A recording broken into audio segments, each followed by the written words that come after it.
Shalom and good morning everyone. ఈ దిన కృపా వాక్యము చూసుకుందాము. యెషయా గ్రంథము 6వ అధ్యాయము 3వ వచనము. వారు సైన్యములకు అధిపత్యగు యెహోవా పరిశుద్ధుడు పరిశుద్ధుడు పరిశుద్ధుడు, సర్వలోకము ఆయన మహిమతో నిండి ఉన్నదని గొప్ప స్వరముతో గాన ప్రతిగానములు చేయుచుండిరి. మరి యెషయా భక్తుడు దర్శనం చూస్తున్నాడు. పరలోకములో ఉన్న దూతలు ఆయనను గాన ప్రతిగానములు చేయుచున్నారు. మరి ఆ యెషయా భక్తుడు అంటున్నాడు, అయ్యా నేను అపవిత్రమైన లోకములో ఉన్నాను, అపవిత్రమైన పెదవులు కలవాడను, అపవిత్రమైన చూపులు కలవాడను అని అన్నప్పుడు ఆయన సముఖంలో ఉన్న దూతలు పంపించబడ్డారు, సెరాఫేలు పంపించబడ్డాడు.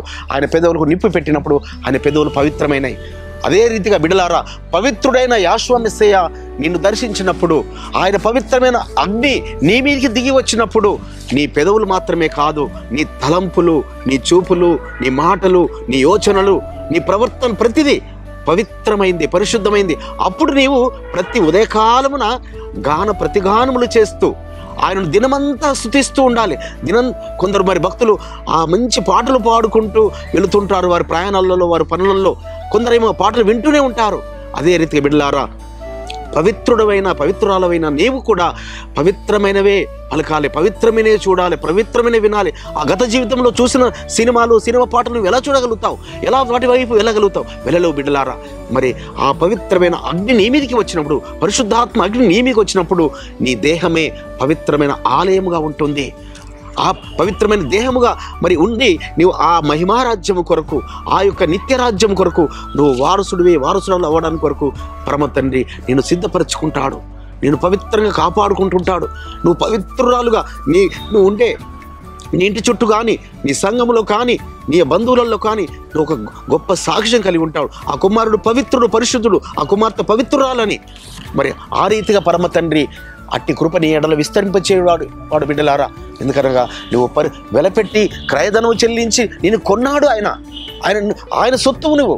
కాబట్టి ఆ సర్వలోకం మహిమతో నిండి ఉండే ఆ రాజ్యము కొరకు ఎదురు చూచే బిడ్డలారా, పవిత్రమైన జీవితం కలిగి ఉండండి. అప్పుడు పరమ తండ్రి నిన్ను పరిశుద్ధునిగా, నీ దేహమునే పవిత్రమైన ఆలయములుగా మార్చి ఆ మహిమ రాజ్యమునకు నిన్ను నిత్య వారసురాలుగా చేసుకున్నటకు శక్తిమంతుడు, సమర్థుడు. అట్టి గొప్ప రక్షకుడైన పరిశుద్ధుడైన యాషువ మెస్సీయ కలిగిన నీవు ధన్యుడవు, ధన్యురాలవు. పరమ తండ్రి ఆ రీతిగా నిన్ను దీవించును గాక.